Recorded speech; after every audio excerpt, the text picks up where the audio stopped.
Kamu bisa memenangkan permainan mustahil ini, karena Yesus sudah memenangkannya bagimu. Jangan lupa jempolnya guys. Terus semakin banyak jempol, semakin like, semakin bagus. Ayo guys, tekan like-nya sekarang guys. Salam orang-orang terbahagia di dunia. FGB Men, be strong in the Lord. Be strong in the Lord, FGB Men. Hari ini Kamis 14 Mei 2020 kita akan berfellowship melalui Zoom meeting FGB MFI Kalselteng, di mana hari ini ada pembicara yang luar biasa, Pak Ardian Kristanto, National President FGB MFI Indonesia. Tema hari ini adalah tongkat estafet bisnis secara Alkitabiah. Jadi saksikan video ini terus ya guys, dari awal hingga pada akhirnya. Terima kasih. Sebelum kalian menonton video pada channel ini, jangan lupa di subscribe serta nyalakan tombol lonceng untuk mendapatkan informasi terbaru dari channel ini. Terima kasih. Kami kembalikan kepadamu ya Tuhan, karena Engkau yang layak menerima semua pujian, hormat, dan kemuliaan kami.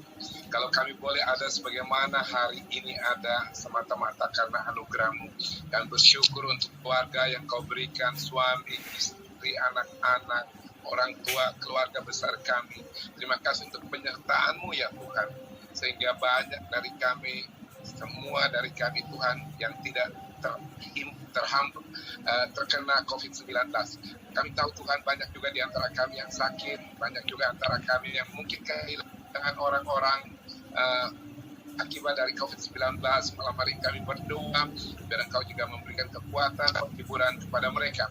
Bersyukur, berterima kasih Tuhan, sekalipun di tengah-tengah badai yang luar biasa ini, kami masih bisa mencukupkan kebutuhan keluarga kami, orang-orang yang bekerja bersama-sama dengan kami ya. Kami percaya itu bukan kekuatan kami, tapi itu karena anugerah-Mu semata-mata atas bisnis pekerjaan yang Kau percayakan kepada kami Tuhan.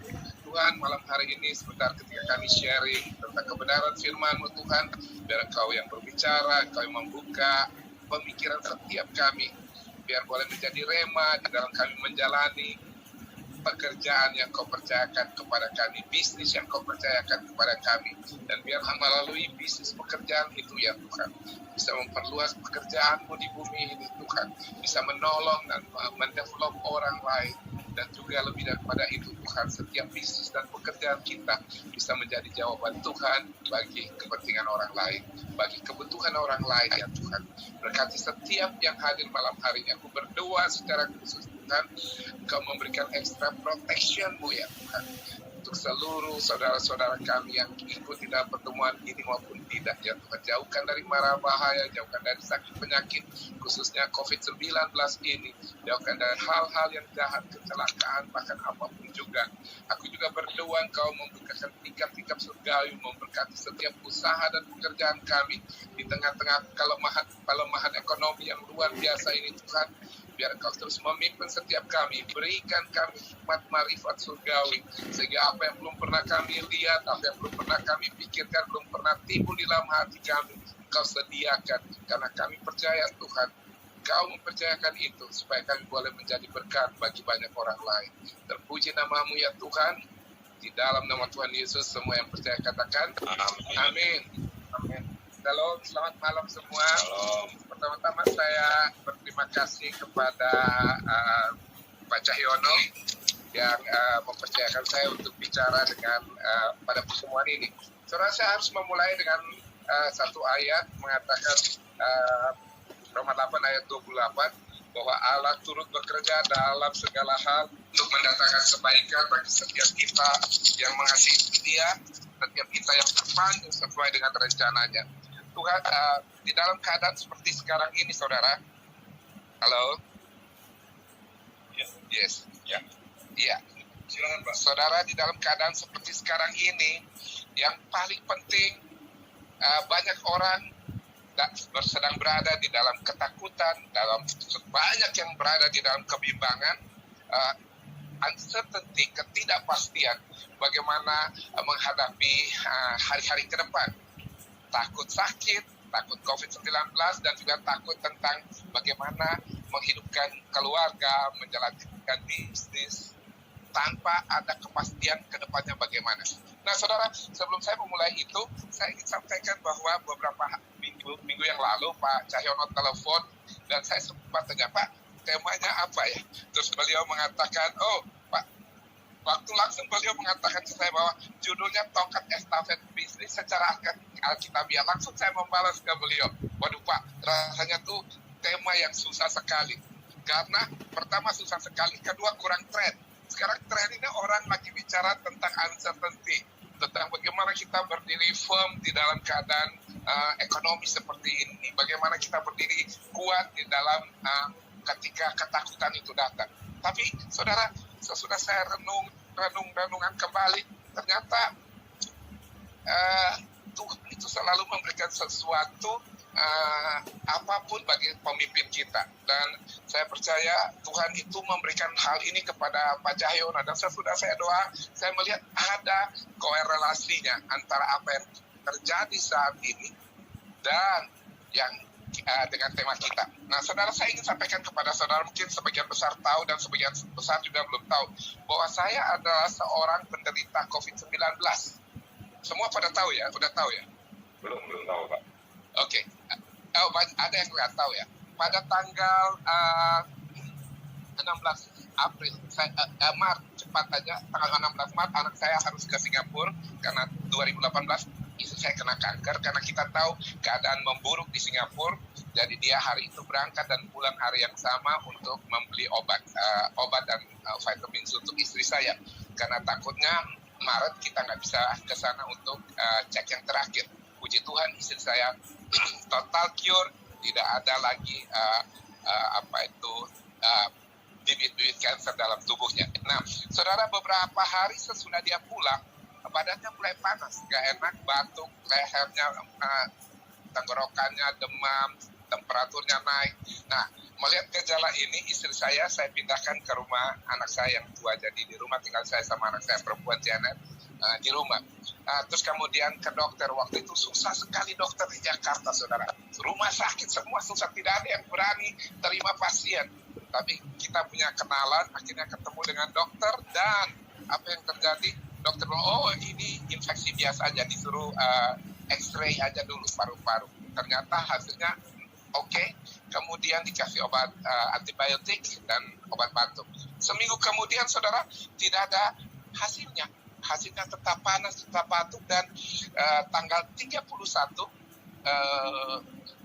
Maret kami lakukan itu swab test. Waktu lakukan swab test, saya ikut. Jadi saya sama anak saya dua-dua lakukan swab test, dan hasilnya keluar tanggal 5 positif. Baik saya maupun anak saya yang Janet itu positif COVID-19.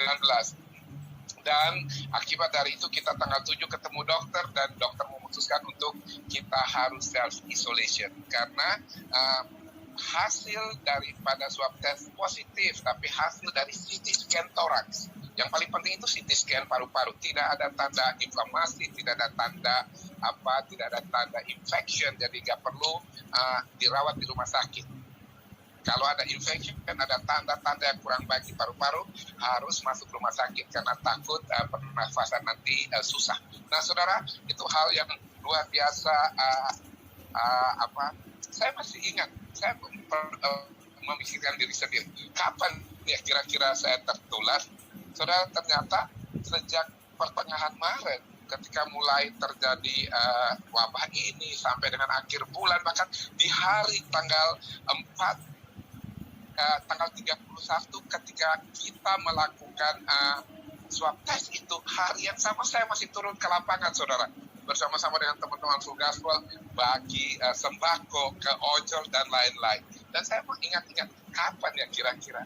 Ternyata saudara, pertengahan bulan itu sampai dengan akhir bulan Maret, bahkan awal bulan, saya masih terus pergi. Kali ini saya di perusahaan kami Tuhan percayakan dengan 3 grup perusahaan. 3 grup perusahaan terdiri dari manufacturing, kita ada punya 5 pabrik, ada chemical, diantaranya yang tadi silan itu kami memproduksi bahan-bahan bangunan, ya, seperti composite panel, kami punya sistem steel structure, kami membangun banyak sekali airport dan sports stadium di Indonesia. Saya ketika kejadian ini saya berpikir bahwa yang paling takut adalah sebenarnya karyawan-karyawan kita yang di bawah gaji di bawah 7 juta, 8 juta, di bawah 10 juta, itu orang-orang yang takut sekali. Karena itu saya biasanya sebulan sekali ke masing-masing pabrik, ada 5 pabrik, saya datang ke masing-masing pabrik, kumpul sama mereka, bicara. Ada juga grup yang ada perusahaan yang memang ada beberapa karyawan, cukup banyak karyawan yang outsourcing juga gitu. Nah, saya cuma mengatakan kepada mereka nggak perlu takut, karena at least ya sampai bulan Juli perusahaan sudah mengatur secara baik keuangannya. Kemarin THR udah dibayar, minggu depan tanggal 20 kita akan bayar gaji bulan Mei, nggak usah takut tentang itu. Tapi kami tetap ikut peraturan pemerintah untuk social distancing dan lain-lain. Di pabrik kami melakukan semua standar yang tertinggi untuk kesehatan. Jadi misalnya tentang cuci tangan, pakaian, semua. Kemudian mereka dikasih makan vitamin. Kalau dulu cuma susu, sekarang vitamin C, multivitamin, kemudian makan siang tidak ada lagi yang keluar, semua makan di pabrik dan lain-lain. Selama itu saya cuma berpikir terus, Tuhan, gimana dengan orang-orang ini? Kejadian yang sama terjadi tahun 98 juga, saudaraku. Akibat dari kejadian 98, dulu saya punya 3 partner, tapi karena waktu 98, 2 partner saya itu 3 partner saya merasa bahwa sebaiknya layoff karyawan. Oke. Kami equal share waktu itu. Tapi saya nggak setuju. Akhirnya akhir tahun 99 perusahaan itu dibagi. Dan puji Tuhan, saya melihat sejak 98 sampai hari ini, perusahaan yang dulu kita ada 13 perusahaan waktu itu dikelola, dimiliki oleh 4 orang. Sekarang kami punya 16 perusahaan dikelola oleh satu keluarga, oleh keluarga kami sendiri. Dan saya melihat risetnya, wah Tuhan terima kasih, kalau tidak ada 98, hari ini saya tidak punya time freedom, tidak bisa melayani dengan bebas, tidak punya financial freedom, tidak bisa mempertahankan. Waktu itu saya berbeda pendapat dengan shareholder lain, saya cuma mengatakan mengapa harus karyawan itu yang dikorbankan. Karena Anda sebagai pebisnis, Anda sebagai pemegang saham, Anda pasti tahu dalam keadaan sekarang pun saya tahu persis bahwa keadaan perusahaan itu tidak gampang. Tapi sebenarnya kalau dilihat dari komponen biaya dan komponen gaji dan lain-lain, sebenarnya karyawan pabrik dan orang-orang yang gajinya di bawah 10 juta itu biayanya itu tidak lebih dari 20%. Antara 20% maksimum untuk jenis bisnis kami ya, bukan tidak termasuk dalam padat karya. Lebih dari itu mungkin 40-50% itu ada biaya, itu ada di pemegang saham, di shareholder, di board of director. Nah, kita telah mengatur sistem keuangan kami dengan baik sehingga kami percaya bisa lewati ini. Just in case kalau nggak bisa pun bulan Juli akan board of director owner potong 50%, kita mungkin bisa tambah another 3 bulan lagi, 4 bulan lagi. Sampai sekarang ini kami belum merumahkan satu karyawan pun. Kami membagi sistem kerja. Kalau kemarin itu pabriknya itu jalan 24 jam, 7 hari 24 jam, sekarang berubah jadi 4 hari 24 jam gitu. Tapi shifting, Dan di dalam shifting ini pun ya, kami juga tidak memotong gaji karyawan. Kenapa? Karena tanpa potong aja mereka udah hidup susah. Bagaimana mereka harus dipotong lagi, gitu loh, saudara. Nah, ini saya akan memulai dengan cara berpikir tentang perusahaan kami, gitu loh. Oke, cerita kembali kepada kesehatan saya. Ternyata tanggal 14 kami lakukan swab test lagi. Hasilnya tanggal 18 keluar negatif. Kemudian tanggal 21 lakukan tes yang ketiga, harus negatif 2 kali. Keluar lagi hasilnya tanggal 25 hasilnya negatif, jadi 2 negatif, kemudian harus stay 1 minggu lagi, dan kemarin Senin saya udah ke kantor, udah meeting, udah kembali. Jadi sebenarnya saya nggak punya gejala apa-apa, saudara, nggak punya batuk, pilek, demam, tapi menurut dokter yang paling berbahaya orang seperti saya, gitu loh. Kenapa? Karena saya merasa tidak sakit, saya tidak tahu kalau saya itu penderita COVID-19. Maka ketika saya bersosialisasi dengan orang lain, mereka itu yang imunnya kurang baik, bisa tertular.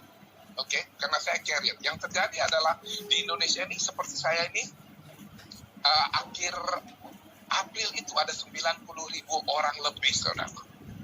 Jadi ini sangat berbahaya. Nah, kembali ke topik kita sekarang, saudara.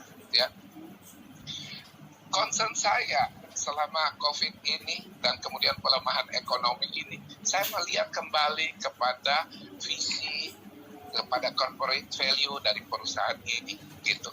Ya, saudara tahu, pasti saudara tahu, sebagian besar tahu bahwa saya adalah generasi pertama, maksudnya yang membangun bisnis, karena saya adalah anak yatim.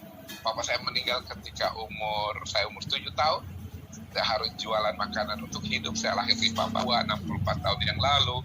Kemudian tahun 75 datang ke Jakarta. Kakak saya bekerja di perusahaan Freeport, punya duit. Saya ke Jakarta, tidak ada uang untuk sekolah, dan saya mulai bekerja. Bekerja dari susah sebagai salesman. Kebetulan saya bekerja di teman-teman saya yang juga kerja sama orang lain. Tapi mereka punya modal LC dari sebuah bank.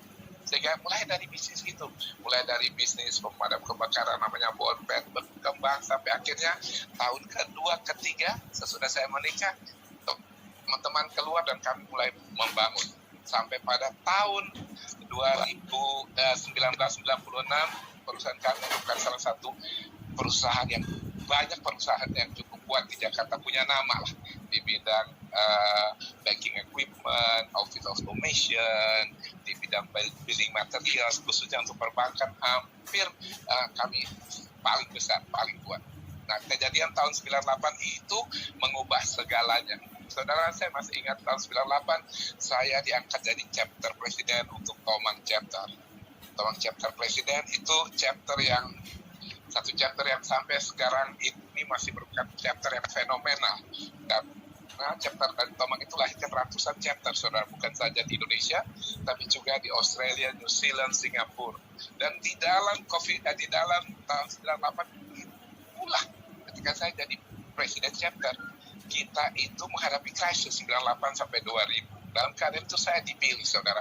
Dan teman-teman mengatakan, artinya itu pengusaha Indonesia lari semua ke Australia, New Zealand, lari ke Singapura. Jadi kita harus jangkau mereka di sana karena sesudah rakyat huru hara di Jakarta 9 Mei 98 itu. Dan benar kami ke sana, saudara. Saya berkali-kali bayangkan dalam keadaan dan seperti itu, dolar yang tadi dari 2.500 dari 16.000, saya masih ingat 98 2000 itu kami setiap tahun 6 kali ke Australia, New Zealand, ke Batam itu setiap bulan sekali. Jumat malam acara di Batam, Sabtu pagi-pagi ke Singapura, dan siangnya Sabtu siang kembali ke Jakarta. Kami membangun chapter di NTT. Makanya hari ini ketika saya melihat kembali NTT begitu kuat, Batam begitu kuat, saya melihat bahwa itu adalah hasil di 98. Saudara, para chapter presiden, para leader, saya ingin sampaikan bahwa tahun ini ketika COVID menyerang seperti sekarang ini dan juga kelemahan ekonomi, Anda yang terpilih sebagai chapter presiden, ini adalah golden momentum Anda untuk bertumbuh dengan luar biasa. Tanpa 98 saya tidak ada sebagaimana saya ada hari ini. Nah, saya sekarang masuk ke topik kita. Tadi saya sempat konfirmasi satu kali lagi dengan Pak Cahyono tentang bicara tongkat estafet bisnis secara alkitabiah. Nah, saudara, tidak ada contoh di dalam Alkitab yang berbicara tentang bagaimana tongkat estafet dari apa disampaikan bisa dilanjutkan oleh anak. Kita melihat bagaimana Daud suksesnya ketika tongkat estafet dikasihkan ke sebenarnya bukan tongkat estafet. Di dalam kerinduan Daud itu mau membangun bait Allah, tapi Tuhan tidak mengizinkan. Tuhan bilang tangannya penuh dengan darah, dan Tuhan akan Salomo yang akan bangun. Tapi Anda tahu bahwa semua persiapan, uang, dana, semua dipersiapkan oleh Daud. Kita juga tahu betapa kekayahnya Abraham, tapi Tuhan izinkan terjadi masa kekeringan yang luar biasa sehingga Ishak itu menjadi orang yang sukses sekali anaknya. Tetapi kemudian firman Tuhan mengatakan bahwa Ishak di masa yang susah dia tetap menabur, dan di masa itu Tuhan memberkati dia. Nah, kembali saya tahu bahwa sebagian besar dari kita itu selalu berpikir ada satu filosofi Chinese yang mengatakan bahwa generasi pertama seperti saya ini membangun bisnisnya, generasi kedua menikmatinya, dan generasi ketiga menghancurkannya. Nah, saudara, itu sebuah realita yang ada dan nyata sampai hari ini. Nah, tapi bagaimana dengan kita orang-orang Kristen? Apakah kejadiannya itu akan sama? Saudara, bagi saya, kembali kepada kembali kepada saya yang Tuhan percayakan memulai bisnis ini. Bagi saya, kami punya 3 grup yang masing-masing ada 6 perusahaan, ada 5, ada 4. Ada satu namanya IKA Group, itu PT Indokarya Anugrah. Di bawah dia ada 3 pabrik. IKA itu bagi saya ini kepunyaan Allah, bukan ini kepunyaan Ardia. Oke. Padahal sebenarnya awalnya namanya PT Indokarya Anugrah. Ya, di bawah dia ada beberapa perusahaan. Ada satu grup namanya GTP, Giasindo Teknik Prima. Giasindo itu sebenarnya kami bangun untuk kerjasama partner sama General Electric Amerika. Jadi General Electric Amerika Spring ini nama perusahaan saya yang lama. Teknik Prima itu bergerak di bidang steel structure, kemudian produksi bahan bangunan. Nah, saya dapatkan dengan GTP itu singkatan dari Guarding Provider. Mengapa, saudaraku? Bisnis ini perlu lahan yang besar. Semua banyak sekali orang yang terlibat di dalam ribuan mulut yang kita harus kasih makan. Teknologinya teknologi tinggi sekali, presisi sekali. Anda bayangkan kalau kita bekerja membangun sebuah airport dengan ketinggian 60 meter dengan sistem ball joint dan member, itu salah 1 inci aja, 1 mili aja, maka seluruh pekerjaan tidak bisa dilakukan. Kami memiliki CNC yang terbaik, begitu banyak CNC dan lain-lain. Kita sekarang pakai programnya, udah pakainya SAP program. Saya ini nggak pernah sekolah, saya cuma lulusan SMA dari Papua, saudara. Tapi hari ini kami mempunyai teknologi seperti itu, kami membangun begitu banyak. Yang tadi di Banjarbaru ada masjid yang bagus, yang kuning biru, itu kami yang bangun. Oke. Kapan itu saya ke Banjarbaru, saya sempat melihat itu hasil produksi dari pabrik kami. Nah, saudara, saya ingin mengatakan bahwa GTP itu Giasindo Teknik Prima bagi saya itu Guarding Provider. Tuhan yang menyiapkan. Di bawah dia ada beberapa perusahaan. Yang terakhir adalah grup chemical, namanya Indochem Cipta Mandiri. Chemical. Indochem Indonesia Chemical Cipta Mandiri. Nah, saya bertahun-tahun, 30 tahun itu adalah distributor tunggalnya General Electric untuk Amerika. Tapi Sejak 2012, saudara, kami mulai develop sendiri. Dan hari ini, hampir semua produk kami sudah produksi.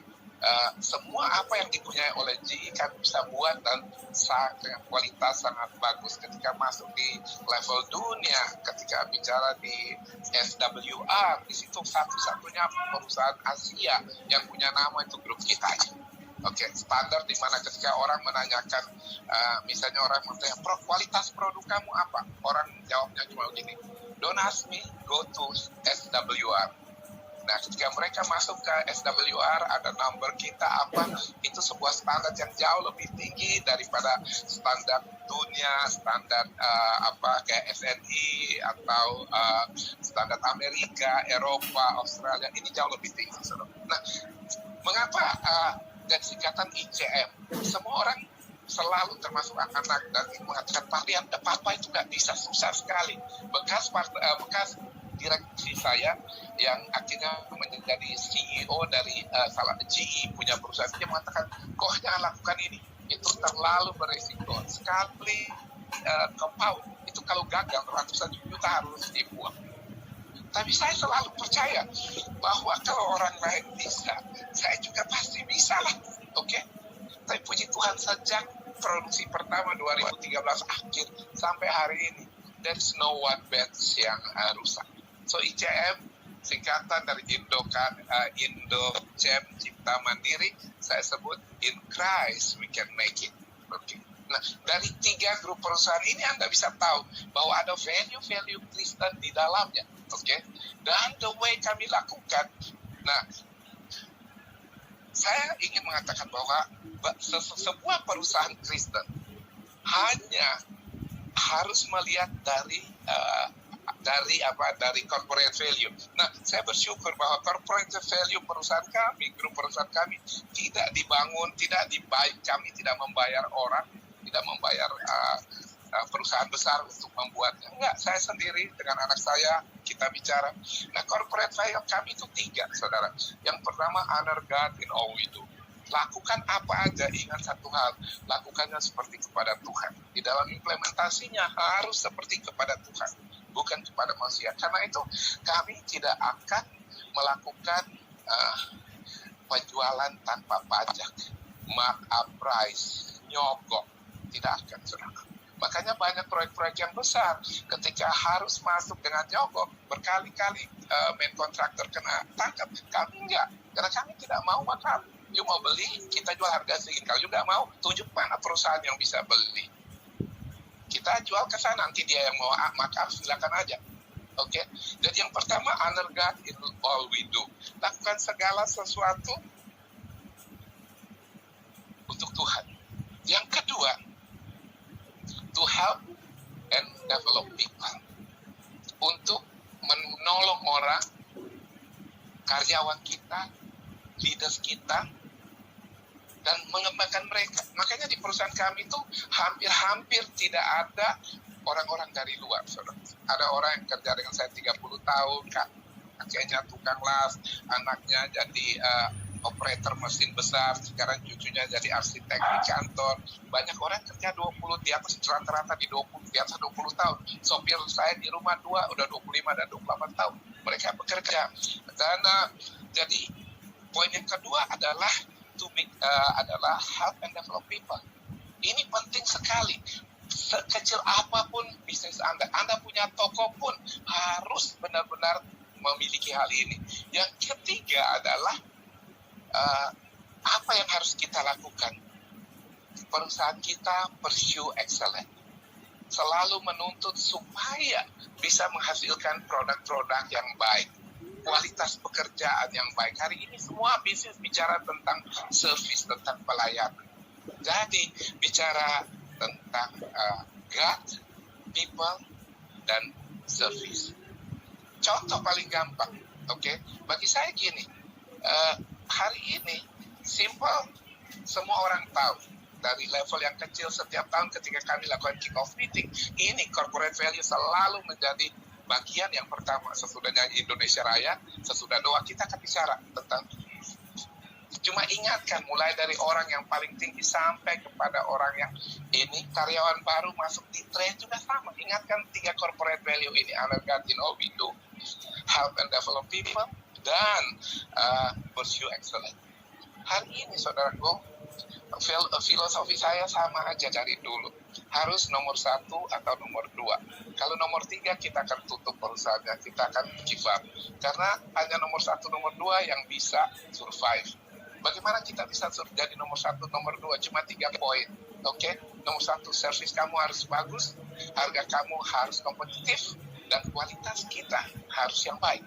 Jadi polisinya tidak, ketika saya ngomong ini gampang ya, tapi kenyataan kami lakukan itu saudaraku, bahwa kalau quality kita sama dengan orang lain, maka harga kami tidak apa-apa sedikit di bawah. Kalau quality kita lebih tinggi, harganya sama dengan orang lain. Jadi dengan prinsip-prinsip yang seperti ini saudaraku, akan membuat perusahaan itu, semua orang yang bekerja, dari orang yang paling kecil sampai besar pun mengerti. Yang kedua, saudaraku, kepada keluarga saya, kepada orang-orang key person, BOD, internal BOD, keluarga, saya bicarakan tentang apa sih, mengapa Tuhan memberkati kita, mengapa Tuhan memanggil kita, keluarga kita, sebagai businessman Kristen. Ini yang saya harapkan, ketika kita menyadari ini, pergaulan kita Tuhan akan jaga. Kita ngerti mengapa Tuhan memberkati kita. Ada 3 hal saudara boleh ingat, boleh catat.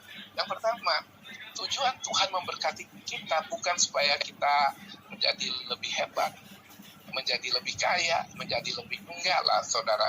Ada orang pintar mengatakan, when God bless you financially, it's not just to rise up your standard of living, but to rise up your standard of giving. Ketika Tuhan memberkati engkau secara keuangan, bukan sekedar untuk meningkatkan gaya hidup, kenaikan taraf hidup, tapi menjadikan engkau blessing. Menjadikan kamu memberi yang lebih banyak. Dan itulah yang selalu menjadi prinsip. Kami menaruh 3 hal. Saya ingatkan kepada anak, mantu, kepada teman-teman leaders di kantor, bahwa Tuhan memberkati kita cuma 3 maksud. Yang pertama, melalui bisnis kita harus bisa memperluas pekerjaan Tuhan. Itu penting sekali. Yang kedua, di dalam perusahaan kita harus ada nilai misi. Ada nilai-nilai Kristiani di dalamnya, nilai-nilai yang kita percayai di dalamnya. Ketika Anda memperhatikan produk-produk saya, Anda akan lihat di sana barcode-nya itu banyak. Ketika Anda lihat produknya IKA 1028, itu Amsal 10:28, berkat Tuhan yang menjadikan kita kaya, kerja keras tidak menambahkan apa-apa. Oke. Jadi yang ketiga adalah to become God answer for people needs. Jadi menjadi jawaban Tuhan untuk kebutuhan orang lain, kebutuhan gereja. Full Gospel butuh uang. Di Indonesia, di seluruh dunia butuh uang. Gereja butuh uang. Orang-orang susah butuh uang, apalagi di saat-saat ini. Jadilah jawaban Tuhan untuk mereka. Ini poin yang paling penting kita miliki. Barulah kita bisa bicara tentang bisnis secara alkitabiah. Saya bukan saudara, saya seorang praktikal. Saya nggak pernah memiliki pendidikan formal, tapi 30 tahun saya bekerja bersama-sama partner dengan General Electric, sehingga nilai-nilai itu nilai-nilai yang saya percayai, yang mereka ajarkan, Six Sigma, ya, itu menjadi pegangan untuk saya, menjadi pegangan yang kami percayai untuk jalankan itu. Nah, saudara, sekarang kita bicara tema tentang bagaimana bisnis secara alkitabiah. Tidak akan mungkin ada bisnis secara alkitabiah kalau kita corporate value-nya tidak ada. Tidak ada nilai-nilai yang kita percayai di dalam perusahaan kita. Saya berikan beberapa contoh, saudara. Saya punya seorang teman, sangat luar biasa, kaya sekali. Dia punya 2 anak dari Amerika, lulusan sekolah terbaik MIT, pulang ke Indonesia, sudah selesai, pulang ke Indonesia, dua-duanya bekerja sama papanya selama 6 bulan. Kemudian akhirnya kedua-duanya pulang ke Amerika, tidak mau kembali selamanya. Dan papanya ngomong, tolong dong ngomongin, saya sempat ngomong gitu loh. Saya tanya masalahnya di apa sih? Masalahnya di apa sih? Masalahnya anak-anaknya merasa bahwa tidak ada rasa kepercayaan dari papanya kepada mereka, dan mereka contohnya gini saudara, di Amerika mereka tuh kerja setahun dapatnya cuma antara 80.000 sampai 100.000 satu tahun. Oke, mereka sudah berkeluarga dua-duanya. Bapaknya ngomong, saya Ardian kasih tahu dong, mereka kan di sana gajinya setahun cuma 80.000 100.000 tambah bonus. Di sini saya bayar mereka 100.000 US setiap bulan, suruh mereka pulang. Anaknya ngomong apa? It's not jalan pikiran kami. Kami hidup bukan untuk uang. Kami ingin hidup menikmati keluarga kami. Kami bisa pulang jam 5, kami tidak mau seperti papa. Dari pagi sampai malam, gak pernah melihat kami, gak pernah. Ini hal-hal yang sangat penting, saudara, untuk dibicarakan. Ada kasus yang lain. Karena saya tangani, saudaraku, banyak orang tua yang tidak bertanggung jawab. Kelihatannya perusahaannya gede, tapi hutangnya luar biasa besarnya. Malah sekarang mau dikasih warisan hidup kepada anaknya, dan anak mengatakan, gua gak mau, karena yang diwariskan ini hutang semua, belum hutang pajak, belum hutang real ke bank. Apa yang mau diestafetkan gitu loh. Ini sangat susah sekali. Pakar keuangan kita ada, National Vice President Pak Vincent, sebenarnya beliau lebih pantas berbicara topik ini, saudaraku. Saya seorang praktisi ya. Jadi saya melihat dua hal ini penting sekali. Yang pertama tentang value, corporate value yang dipunya oleh perusahaan. Yang kedua, pemiliknya itu sendiri harus punya value. Dia percaya kepada ini sendiri. Dan bagaimana untuk memberikan tongkat estafet ke anak-anak yang generasi yang kedua. Saya kira filosofi yang dikatakan oleh orang Chinese kuno itu benar. Generasi satu kerja keras, generasi kedua foya-foya, generasi ketiga menghabiskan, menghancurkan. Mengapa? Karena dia melihat, ngapain kerja seperti papa dari pagi sampai malam. Ada teman saya satu di Tanah Abang, sangat sukses, anaknya 7, semua di sekolah ke Amerika, semua punya rumah.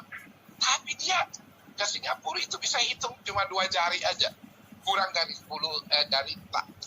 jari tangan itu. Anak-anaknya tidak mau seperti itu, saudaraku. Jadi bagaimana kita bisa estafetkan bisnis itu kepada anak-anak?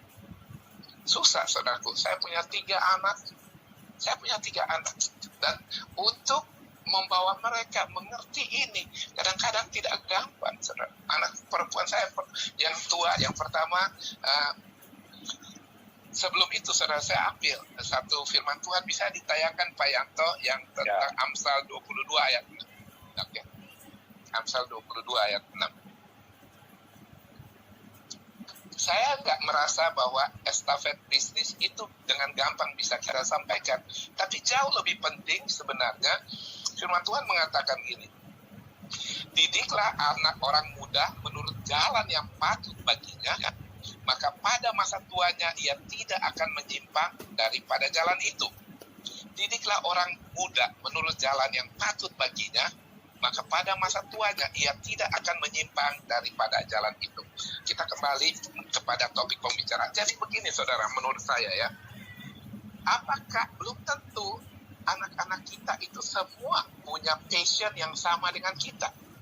This is satu hal yang benar-benar harus kita pikirkan bersama-sama, tidak bisa dipaksakan. Saya punya 3 anak. Anak saya pertama perempuan, dia itu sebenarnya, akhirnya saya harus mengakui juga, dia adalah seorang yang memang di bidang art. Dia di masa usia kecil, SMP aja puluhan lagu dia bisa ciptakan, ya. Dan ketika dia lulus SMA-nya di Amerika waktu krisis itu, dia mau masuk ke jurusan musik. Salah satu sekolah musik yang terkenal paling bagus ada di Boston, namanya Berklee. Bukan Berklee yang di LA, tapi ada Berklee Music di Boston. Tapi saya mengatakan jangan, sekolah aja dah bisnis. Dan saya tahu sejak sekolah aja ekonomi, bisnis, manajemen, marketing. Tapi saya tahu bahwa dia ini hatinya itu di art, di musik. Akhirnya dia sekolah dan dia ambil desain art design untuk apa ini. Dan sesudah dia selesai, saudara pulang ke Indonesia, saya sengaja membeli satu franchise dari Hong Kong, dari China, sebuah perusahaan iklan di depan. Kalau Anda ke Jakarta, depan gedung-gedung itu ada namanya Focus Media. Kami membeli itu. Saya membeli itu supaya dia bisa stay di situ. Okay? Dan benar, sudah dalam 2 tahun kerjanya luar biasa, bagus sekali. Dalam kurang dari 2 tahun BIP.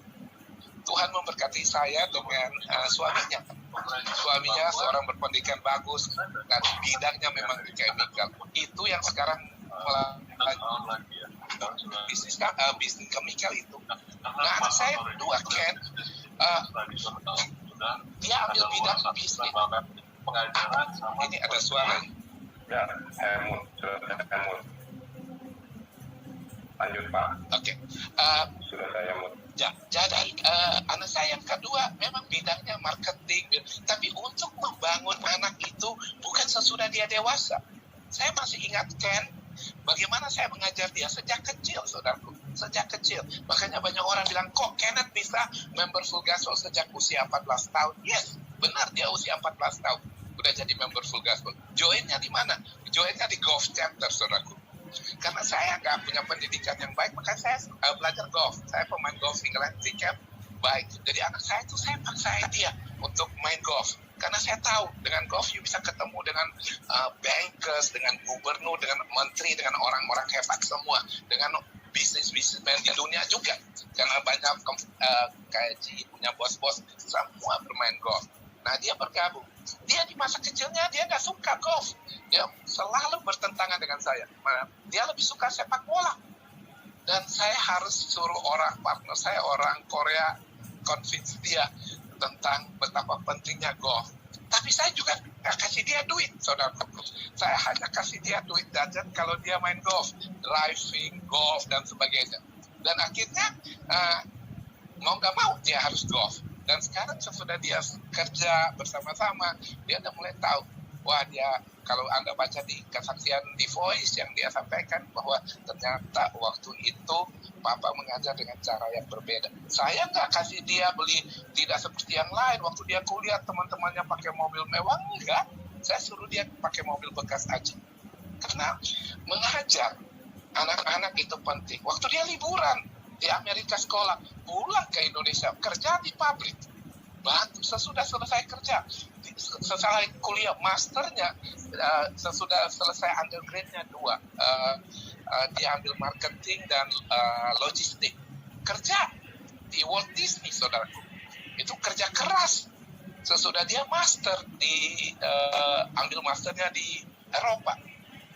Sesudah pulang ya saudara. Sampai hari ini pun ya, saya tahu dia mengerti karena membangun corporate value itu sama-sama dengan dia. Dia tahu. Tapi saudaraku, bisnis apa itu tidak menjamin kepuasan seseorang. Mungkin dia punya passion sendiri yang saya juga nggak bisa tahu. Anak saya yang paling kecil juga sama gitu. Janet, seorang yang paling baik, pintar, tapi sejak kecil SMP itu dia punya hati ingin menjadi seorang dokter ginekolog. Dan saya mengatakan, aduh, saya bayangkan sebaiknya akhirnya saudara memakai banyak cara spend waktu bicara dan meminta teman-teman dokter untuk bicara juga. Sampai ada yang menyampaikan, Janet, saya kira benar. Saya ngomong sama Janet, gini loh, pekerjaan dokter itu mulia. Tapi kalau kamu mau lebih hebat lagi, jangan jadi dokter. Kamu kerja, kembangkan bisnis Papa dengan baik, oke? Nggak usah jadi dokter, punya rumah sakit aja, bisa lebih baik. Dan dalam COVID-19 ini dia dan beberapa teman ya, mengirimkan PAD itu ke puluhan rumah sakit. Teman-temannya dia. Dan saya melihat saudara ya, it's not easy untuk memaksa anak-anak. Tapi anak-anak itu, saya melihat 3 anak saya itu berbeda. Janet itu dari SD dari SD, saudaraku. Dari SD, kalau liburan ke luar negeri itu, dia pinter. Dia udah tahu bagaimana berbisnis. Dia tanya teman-teman, apalah jualan. Waktu itu ada mainan apa gitu, dibeli di Amerika sana. Pulang dia jualin ke teman-teman sekolah, di teman-teman SD. Jadi saya udah melihat, nih anak memang bidangnya seperti itu. Nah, hari ini, ketiga anak saya yang pertama karena sakit Jessica dia jadi ibu rumah tangga, kemudian suaminya yang megang grupnya ICM, Ken memegang grupnya IKA, Janet megang grupnya GTP. Tapi overall Janet adalah CFO dari perusahaan. Nah, untuk membuat sebenarnya anak-anak itu punya interesting di dalam bisnis family, hal-hal keterbukaan itu penting. Kadang-kadang saudara, orang yang kerja dengan saya 20 tahun, 25 tahun, 40 tahun, bisa yes. Tapi kerja dengan anak belum tentu bisa, saudara. Saya telepon orang saya 1 kali telepon, jam berapapun mereka bisa balas. Anak saya telepon gak akan jawab-jawab. Sebagai orang tua is not easy, oke? Tapi yang saya ingin sampaikan kepada teman-teman, mendidik untuk passing the baton untuk next generation haruslah dimulai dari ketika mereka kecil. Mungkin artinya Pak saya udah terlambat. Enggak. Tapi ada value-value penting yang mereka harus lihat. Karena anak sekarang jauh lebih tajam. Dan saudara, saya melihat apakah bisnis-bisnis yang kita punya ini bisa stay forever? No. Kita bicara terus nih. Sekarang nanti saya bisa kasihkan saudara, ada 31 sesudah COVID-19 ini, ada 31 lain bisnis yang akan disruption. Apakah bisnis kita akan disruption? Itu betul dipikirkan. Marketingnya bagaimana? Masih cara yang kuno? Enggak lagi lah saudara. Harus semua berubah. Dan inilah pentingnya komunikasi di antara kita dan anak ini. Kalau kita mau sendiri, tidak akan ada, saudaraku. Nomor 1, saya tadi bilang, yang sukses pun belum tentu anak-anak itu mau melanjutkan karena di situ ada duit. It's not the way mereka pikir. Yang kedua, apalagi dipasing dalam keadaan bangkrut, dipasing dalam keadaan hutang, masalah pajak yang belum dibereskan, mana anak mau. Yang ketiga, anak-anak sekarang hidupnya berbeda dengan kita. Anak-anak sekarang tidak mau seperti kita. Mereka mau menikmati hidup. Anda tahu nggak? Ada jenis pekerja sekarang. Mereka itu tidak kerja for forever. Mereka mau kerja 3 bulan di perusahaan Anda. Kemudian nanti ada satu teman saya punya manajer tiba-tiba pintar sekali di perusahaan 2. Tiba-tiba minta berhenti, baru kerja 6 bulan. Teman saya pusing, orangnya dididik. Ternyata mau pindah ke Italia. Ngapain pindah ke Italia? Udah dapat kerja apa? Motong sayur di sana. Jadi dia cuma kerja di restoran, tinggal di Italia 3 bulan, 6 bulan, pindah di Paris 4 bulan, 5 bulan, nanti pindah lagi ke Australia. Mereka enjoy, mereka punya hidup. Nah, this is sesuatu yang berubah di dalam sistem kehidupan kita. Nah, kembali saudaraku, saya ingin mengajak teman-teman untuk berpikir, untuk estafet bisnis harus dilihat macam bisnis itu sendiri.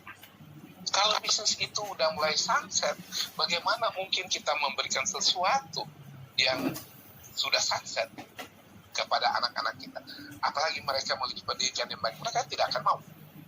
Yang kedua, kita juga harus terbuka memberikan kepada mereka inisiatif yang mereka lihat mana gitu. Di perusahaan saya mungkin anak-anak saya masih melihat Tuhan masih memberikan pandangan kepada banyak bisnis-bisnis kami yang awalnya itu kayaknya tidak bisa gitu. Tapi saya selalu punya keyakinan bahwa kalau orang lain bisa. Saya ketika melihat satu bisnis, saya selalu melihat siapa sih ownernya. Kalau bukan orang percaya, saya selalu bilang ke orang saya, dia yang nggak percaya aja bisa bikin, masa kita orang percaya nggak bisa bikin. Yang penting 3 value tadi dipegang. Integrity, value company, pajak. Tidak ada perusahaan yang bangkrut karena membayar pajak yang benar. Tapi banyak perusahaan bangkrut karena tidak membayar pajak. Grup kami mendapat 2-3 award dari pajak di Jakarta. Nah, saudara, saya mau kasih contoh ya. Tolong tampilkan foto cucu saya. Saya sekarang bicara generasi kedua. Saya merasa anak saya 3 semua ada di dalam perusahaan. Kemudian terserahlah. Sesudah ini bagi saya dalam keadaan seperti sekarang ini yang menjadi concern saya, nggak ada masalah dengan anak, dengan pendidikan mereka, dengan apa. Perusahaan tidak berhenti pun mereka masih bisa survive. Tapi bagaimana dengan orang lain? Jadi tadi itu saudaraku, kembali kepada why biar saya kasih contoh. Ini cucu saya yang paling tua, namanya Alexis. Tahun lalu sering bicara sama saya, Kita dua berbicara tentang ethics. Saya cerita ke dia waktu saya berumur 7 tahun, 8 tahun, waktu papa saya meninggal. Saya pagi hari bangun jam 4 pagi, mesti membantu mama saya membuat roti untuk jualan, bikin tauge dan lain, dan jualan di jalan gitu. Nah, saya mengatakan dia, ayo kamu mulai belajarlah bisnis. Dan waktu itu ada mulai film Frozen, dan saya mulai mengajarkan dia bagaimana start membuat bisnis. Dan kami putuskan, Cem, aku mau, cucu saya nggak panggil saya grandpa, kakek, opung. Cucu saya panggil saya Cem. Cem itu champion. Saya bilang, Alex, mengapa why you call me Cem? Dia bilang, supaya saya nggak kelihatan kayak kakek-kakek yang tua. You mesti kelihatan sehat. Nah, kami dua bicara membangun bisnis. Oke. Waktu itu mulai dari pemilihan nama. Dia bilang, oke, paling gampang itu waktunya namanya bikin jus aja. Oke. Kita menentukan nama apa jusnya, waktu itu namanya Olaf. Kalau Anda nonton film Frozen, ada sebuah karikatur yang namanya Olaf. Ya, kita pakai Olaf Juice. Kemudian kita bantu, kebetulan besan saya punya ada alas dan lain. Dan saudara, itu berjalan dengan bagus sekali. Karena paling nggak acara-acara keluarga bisa jalan. Tapi kemudian mamanya suruh tutup. Nah, dalam sekolah ini, mungkin foto yang kedua, saya suruh Alex start lagi. Now dia change mereknya. Bukan lagi Olaf Juice, tapi namanya Berry Beats Juice. Oke. Dan saya bicara merek-merek brandnya bagus, kemudian jualan. Saya bilang, Alex, kalau kamu jualannya namanya apple juice atau mixed fruit juice atau apa gitu, orang langsung bisa tebak. Orange juice, oh orange ya, bisa dihitung. You harus jual dengan harga tinggi. Nah, terutama jualannya ke saya pasti harga tinggi. Misalnya dia banana berry artinya itu pisang sama strawberry. Oke. Macam-macam gitu, saudara. Nah, saya sekarang ya bukan masalah uangnya, saudara. Dari kecil saya mengajar dia membangun cara berpikir saya. Ulang tahun saya mau memberikan dia buku Rich Dad, Poor Dad. Namanya anak akan berubah terus, saudara. Tapi at least dari kecil pembayaran ke dia masuk ke akun dia sendiri dan lain. Nah, saudara, beberapa poin yang kita kembali ke yang paling penting adalah tahu bahwa dia harus tahu bahwa uang yang dia terima dari olive juice, berry beets juice dan lain-lain, tujuannya itu apa sih? Sebenarnya kan kamu nggak perlu duit, apa kamu punya uang lebih dari cukup. Tapi kalau kamu punya uang ada, you can help many people. You can help orang lain. Dan itu penting. Jadi bukan mengajar anak-anak. Dari kecil saya nggak pernah mengajar anak-anak untuk jadi orang kaya. Saya mengajar mereka untuk jadi orang yang bahagia. Orang yang bisa menikmati hidup. Jadi kalau tanya saya hari ini topiknya, passing the baton, business to the next generation, saya ingin katakan bahwa perusahaan ini bukan punya saya hanya pengelolanya saja. Oke. Kalau anak-anak saya memang punya beban yang sama, punya visi yang sama, mereka akan lanjutkan. Karena semua ini hanya sementara. Jadi kembali saya ingin sampaikan kepada teman-teman semua, untuk memberikan estafet bisnis kepada anak-anak kita, begitu banyak hal yang harus dipikirkan. perhatikan, begitu banyak hal harus direnungkan, saudaraku. Dan ini sangat penting. Itu dari saya, saudara mungkin kita akan tanya jawab kalau saudara perlu tambahan. Saya bisa sampaikan. Jadi tidak ada, saya sendiri memikir Pak Vincent itu tahu, saudara. Saya membuat 3 grup itu akan membagikan kepada 3 anak saya. Siapa yang terbebani. Dan ada aturan-aturan main yang saya tentukan. Ada suara ya? Sebentar, saya mutu ya, Pak. Oke. Oke.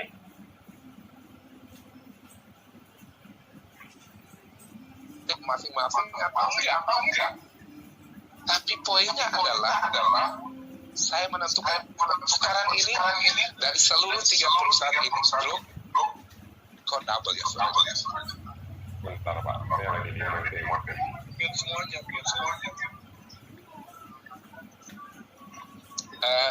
Jadi gini, saudara. Dari 3 grup ini kami membuat satu holding. Di holding itu saya dan istri saya masing-masing 35%, anak saya itu semua 10%. Setiap tahun gajinya kita tentukan sama-sama. Gajinya mereka sangat bagus. Tidak akan ada perusahaan yang bisa menawarkan untuk mereka bisa pilih. Kami memberikan jauh lebih bagus. Oke, setiap tahun, setiap grup itu ketika membagi dividen mereka ambil 10%. Sisanya baru bagi dengan sesuai dengan share masing-masing. Oke. Kemudian saya sudah menentukan ketika saya mati nanti, maka share saya akan jadi milik istri saya 70%. Oke. Nanti istri saya meninggal dikasih ke anak-anak semua 10 sama equal, jadi 30%, 10% akan stay sebagai untuk dana misi kami, untuk dana misi keluarga. Hari ini by God grace kami membangun banyak gereja di daerah-daerah, bangun pekerjaan Tuhan, pelayanan FGB dan lain-lain, itu diambil dari dana misi. Setiap bulan dari PNR langsung kami keluarkan, cadangkan untuk itu. Nah, saya kembali, tapi sebaliknya, kalau istri saya meninggal, maka saya tidak akan memegang 70%. Kalau istri saya meninggal lebih dulu, maka anak-anak akan menerima 30% semua, dan saya hanya mengelola yang 10%. Karena kita melihat, saya memikirkan banyak sekali. Itu merupakan wasiat, saya bicara sama anak-anak, semua sama istri. Karena dengan saya percaya kalau istri saya, dia pasti akan menjaga anak-anak. Tapi kalau saya laki, akan banyak godaan. Untuk itu, tulisannya kalau istri saya meninggal duluan, maka anak-anak langsung punya 30% di holding, dan saya cuma saya pegang 10% aja. Bagi saya kira kurang dari 10% pun saya hidup kok. Saya nggak punya banyak kebutuhan dalam hidup saya. Gitu. Semua kami dapat dengan cukup. Nah, ini prinsip-prinsip sehingga membuat anak-anak itu melihat sebuah kebenaran yang ada. Nah, banyak kita orang Chinese seringkali punya pandangan bahwa ada anak laki, anak perempuan. Saya masih ingat anak saya yang paling kecil waktu SMP 1. Suatu malam kami makan sama-sama. Dia bisa ngomong sama saya gini, "Pi, katanya nanti harta papa itu semua dikasih ke Koko ya." Anak SMP, anak kecil loh, SD waktu itu. Saya bilang, "Mengapa kamu bilang itu? Ini ada temannya dia katanya seperti itu." Saya bilang, "Enggak, papa itu semua sama saja." Dan ini harus clear. Dengan keterbukaan yang luar biasa. Mereka juga tahu berapa cadangan keuangan. Semua anak, semua board of directors juga tahu keadaan keuangan perusahaan. Dan kami hidup di dalamnya. Nah, inilah hal-hal keterbukaan yang harus ada di dalam sebuah perusahaan keluarga. Sehingga sampai dengan kedepannya bagaimana. Di dalam surat wasiat saya yang terakhir, poin yang lebih penting lagi, selama cucu-cucu saya belum menyelesaikan, berapa banyak pun cucu yang Tuhan kasih, sebelum mereka menyelesaikan pendidikan yang terbaik yang mereka punya, setiap perusahaan tidak boleh saling menjual atau saling membeli. Jadi tidak boleh menjual perusahaan. Sehingga kalau ada satu grup yang kurang baik keuangannya, grup lain bisa membantu. Dia tetap bisa mendapat bagian dari grup yang baik supaya bisa menolong keluarga dia bertumbuh dan sebagainya. Kurang lebih seperti itu, saudaraku. Jadi ketika saya sharing ini, Anda bisa bayangkan kan, saya tidak ada punya pikiran mau aneh-aneh, jangankan mau mikir karaoke dan lain, mau mikir keluarga aja udah susah. Karena gini, saudaraku, perhatikan ini. Ini penting sekali untuk Anda renungkan, ya. Setiap kita yang mendengar ini, ketika Anda meninggal nanti, ya, ketika saya meninggal nanti, ternyata kalau Tuhan izinkan saya meninggal 80 tahun, 70 tahun, ternyata selama 80 tahun saya bekerja keras. Seluruh penghasilan yang saya dapatkan, saya memakai itu tidak lebih dari 20%, saudara. Tidak lebih dari 20%. Seorang orang-orang pintar sudah mengecek semua lah. Mungkin malah nggak sampai 10% yang saya pakai. Karena yang akan saya di rumah segala macam akan tinggal. Nah, sekarang pertanyaannya, saudaraku, untuk kita renungi, kita pikirkan sama-sama. Yang nanti kita tinggalkan, kita udah kerja keras dari muda sampai tua, sampai kita mau mati, kita hanya pakai maksimum 20%. Kalau saya mungkin nggak sampai 10, 5 pun nggak sampai kan. Oke. Pertanyaannya, yang kita tinggalkan sisanya itu akan jadi berkat atau jadi kutuk? Ini pertanyaan sebelum Anda passing the baton untuk next generation. Berkat yang Anda tinggalkan, Mariam, saya nggak punya kekayaan. Anda punya kekayaan, saya punya rumah. Kalau Anda punya anak 3, Anda punya rumah harga 200-300 juta. Ketika Anda nggak ada, kan itu harta yang ditinggalin. Nah, sekarang rumah yang ditinggalin itu jadi berkat untuk anak-anak atau jadi kutuk. Dan Anda tahu kan, khususnya di komunitas orang Chinese, ketika bapaknya belum meninggal aja udah ribut masalah harta. Peti matinya belum ditanam aja udah ribut tentang KW-nya. Artinya apa? Yang mati itu tidak meninggalkan berkat, tapi dia tinggalkan kutuk untuk anak-anak. Lebih baik anak-anaknya tidak usah melanjutkan bisnis, lebih baik anak-anaknya bekerja profesional, berjalan sini, daripada dia meninggalkan harta, tapi akhirnya menjadi kutuk bagi anak-anak. Saudara, tidak ada jalan lain kecuali mengajar anak-anak sejak masa muda mengenal Tuhan. Berdoa untuk anak-anak, tanggung jawab orang tua, memperkenalkan mereka kepada Kristus, menjadi Tuhan dan Juru Selamat di dalam hidupnya, supaya hidup mereka menjadi orang-orang yang benar, orang-orang yang baik. Saudara, saya nggak ada bangga sama sekali. 3 anak saya sekolah dari university terbaik di dunia. Tapi bagi saya, itu anugerah Tuhan. Tapi jauh lebih penting ketika mereka hidup di dalam takut akan Tuhan, keluarganya bertumbuh di dalam takut akan Tuhan, seperti saya dan istri saya melewati hidup kami. That's sebenarnya panggilan Tuhan di dalam hidup kita. Bagaimana menjadi seorang businessman yang bisa menjadi berkat bagi memperluas pekerjaan Tuhan, ada nilai misi di dalam, dan menjadi jawaban Tuhan bagi orang lain. Di dalam keadaan COVID seperti sekarang ini, saudaraku, jangan melihat ke atas, lihat ke bawah. Saya tahu artinya kemiskinan. Saya waktu kecil, kadang-kadang sehari cuma makan sekali, kadang-kadang cuma makan 2 kali. Waktu saya berkali-kali sharing menyelesaikan SMA, dream saya hanya punya 1 motor dan 1 kios. Kalau saya sekarang bisa naik mobil, ya mobil saya kijang lah, saudara. Istri saya boleh punya mobil mewah karena saya kerja untuk mereka, anak-anak saya. Tapi saya kijang, that's enough. Suatu exponential growth dari motor jadi kijang. Tapi tanpa membeli mobil mahal, lebih baik saya punya, daripada saya spend 3-4 miliar untuk mobil mahal, lebih baik dengan 3-4 miliar saya tambahkan lebih banyak mesin di pabrik. Itu bisa menjadi berkat bagi banyak orang. Dan dalam keadaan seperti sekarang ini, saudaraku, ingat firman Tuhan. Tuhan Yesus saat ini sudah menjelma menjadi orang-orang yang lagi susah, menjadi tukang ojol, menjadi orang-orang yang diberhentikan, menjadi kita tidak bisa melakukan banyak hal. Kita bisa melakukan apa yang Tuhan percayakan kepada kita. Firman Tuhan mengatakan, berbahagialah orang yang murah hati, karena mereka akan mendapatkan kemurahan. Itulah Adrian Kristanto. Saya nggak pernah sekolah, tapi apa yang saya dapatkan hari ini adalah karena kemurahan Tuhan. Tuhan Yesus memberkati. Amin. Ya, amin. Sudah video pada kali ini. Semoga video kali ini dapat memberikan informasi yang bermanfaat buat kita semua. Sampai jumpa pada video yang berikutnya ya guys. Terima kasih.